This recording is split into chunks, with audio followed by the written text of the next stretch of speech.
À l'occasion du premier anniversaire de l'attentat du Hamas sur le territoire israélien, plusieurs dirigeants européens ont tenu à saluer les victimes de cette tragédie. La présidente de la Commission européenne, Ursula von der Leyen, a déclaré que les attaques du Hamas qui ont entraîné la mort de 1200 Israéliens et la prise en otage de 250 autres étaient un exemple de sauvagerie indicible. Elle a réitéré son appel à un cessez-le-feu et à la libération inconditionnelle des Israéliens toujours retenus à Gaza.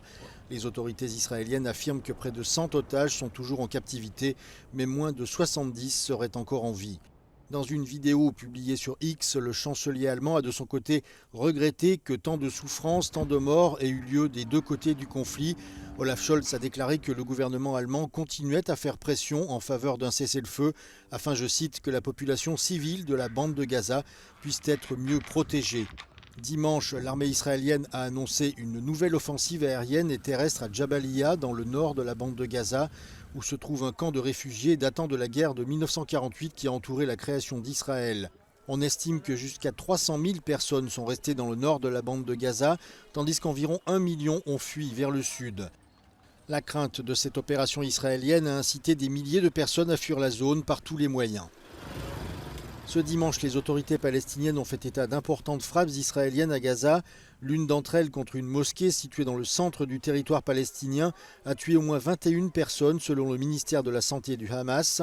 Enfin, les autorités israéliennes ont déclaré avoir placé le pays en état d'alerte maximale pour faire face à d'éventuelles attaques, alors qu'elles s'apprêtent à organiser leur propre commémoration pour les victimes du 7 octobre.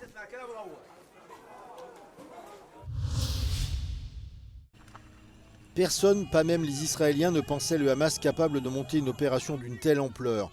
Le 7 octobre 2023, l'État hébreu a subi l'attaque terroriste la plus meurtrière de son histoire, la première invasion de son territoire depuis 1948. Des groupes de militants palestiniens lancent leur offensive par voie aérienne, maritime et terrestre. Ils visent les kibboutz situés près de la frontière et un festival de musique est également touché. Environ 1200 personnes, dont 815 civils, sont tuées et 251 citoyens israéliens, hommes, femmes et enfants, sont pris en otage et conduits dans la bande de Gaza. Le même jour, Israël déclare la guerre au Hamas et lance une vaste opération militaire avec pour objectif à court terme de mettre fin au mouvement terroriste. Au cours du mois d'octobre, les raids aériens se succèdent à Gaza, les populations sont mises à rude épreuve et sont priées de quitter leur quartier pour se rendre au sud du territoire palestinien. Le 27 octobre, Israël lance une attaque terrestre à grande échelle. Un an plus tard, les violents combats ont tué près de 42 000 personnes, dont plus de 7 000 enfants. Près de 800 soldats israéliens ont perdu la vie. Le gouvernement israélien a dû aller bien au-delà de sa doctrine de représailles habituelle et frapper en profondeur pour libérer les otages et mettre le Hamas hors d'état de nuire. Israël a-t-il atteint ses objectifs? Après des mois de combats acharnés, les forces de défense israéliennes ont pris sous leur contrôle en mai dernier le corridor de Philadelphie.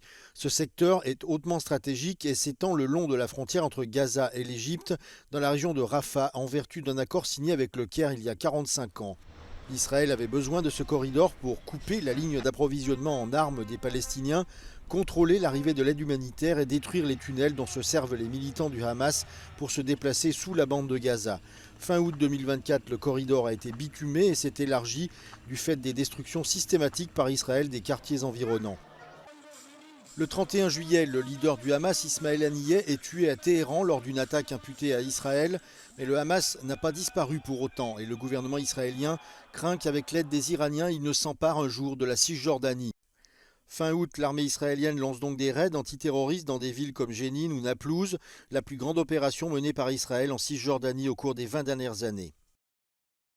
The fact that there are no elections there is a sign of the fear that extremists like Hamas might take over the West Bank as well. Clearly, the answer is not indiscriminate Israeli settlement. Les Palestiniens de Cisjordanie dénoncent en effet la multiplication des colonies israéliennes sur leur territoire. Majoritairement modérés, ces derniers sont de plus en plus exaspérés et pourraient favoriser la stratégie de prise de contrôle de la Cisjordanie par le Hamas à plus ou moins long terme.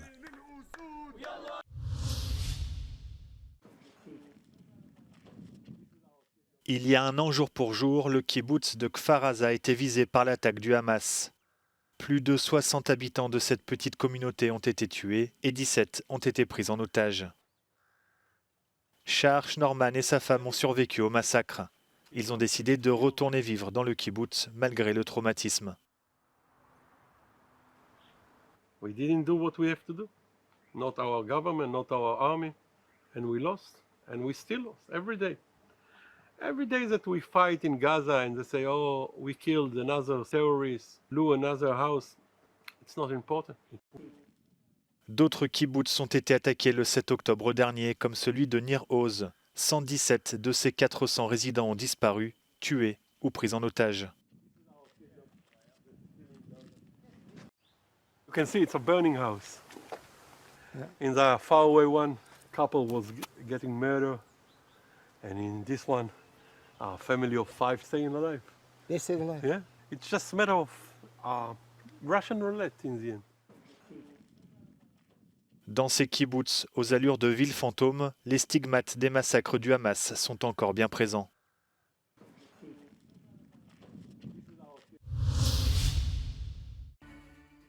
Accolade chaleureuse entre Viktor Orban et Matteo Salvini ce dimanche à Pontida dans le nord de l'Italie. Les deux politiciens dont les partis sont rassemblés dans un groupe nationaliste au Parlement européen se sont retrouvés à l'occasion du meeting annuel du parti d'extrême droite La Ligue de Matteo Salvini.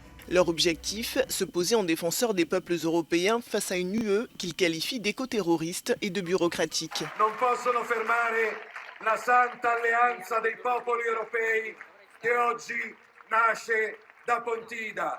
Vi voglio bene e vi do la mia parola d'onore che io non mollo e non mollerò mai. Devant un public acquis à leur cause, les deux hommes s'en sont pris à la politique migratoire de l'Union européenne.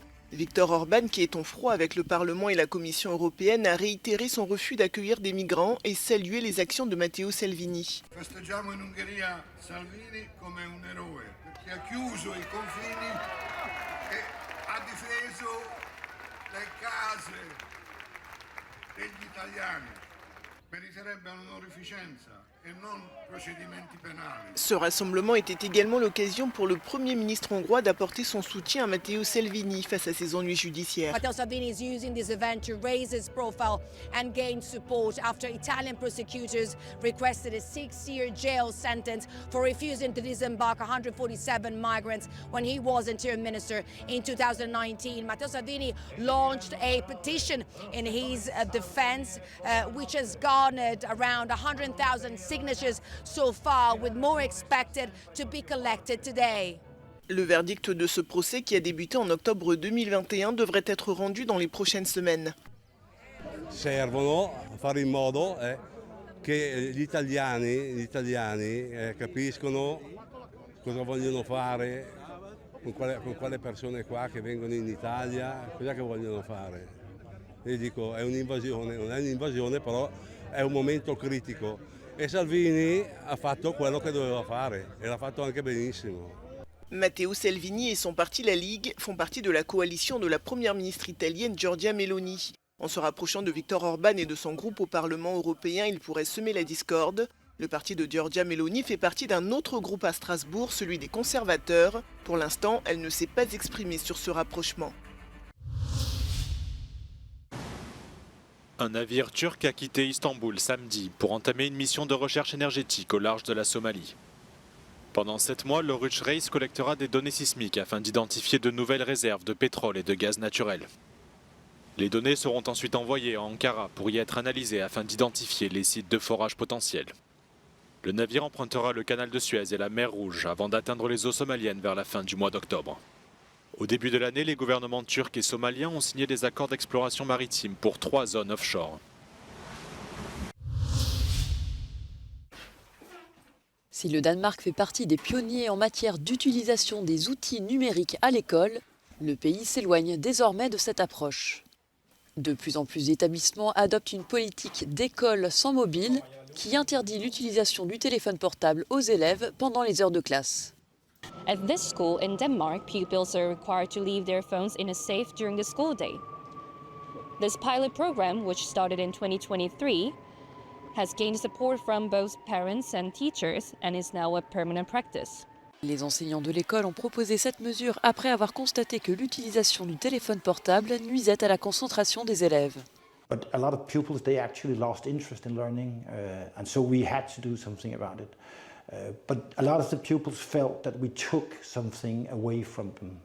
And of course we take their phones, but we also help them in the long run. And that's our responsibility as grown-ups and adults to take responsibility. It's our future, you know. En février dernier, le ministère danois de l'Éducation a annoncé de nouvelles recommandations orientées vers un usage restreint des appareils numériques à l'école. If you look at in totality the different scientific approaches to studying concentration, memory, well-being, sleep, relationships, the value of the physical play and all that, then it's very clear that it points to putting a limit on the mobile phone usage, not forbidding them totally, but limiting, and in order to stimulate different kinds of activities. Lors de la première mise à l'écart des appareils numériques, les enseignants ont rencontré une forte résistance de la part des élèves. Certains élèves voient cependant des effets positifs à cette mesure. I mean, I definitely felt like I used my phone a lot more in school than I should have. But after the change, it helped a lot. And also, like, other people who used it a lot, it helped, like, just, like, talking with your friends more and, like, doing stuff outside of school, too, and not just looking at your phone. Après les résultats insatisfaisants de ces élèves observés ces dernières années, le Danemark espère ainsi se hisser à nouveau en haut du classement mondial des systèmes scolaires.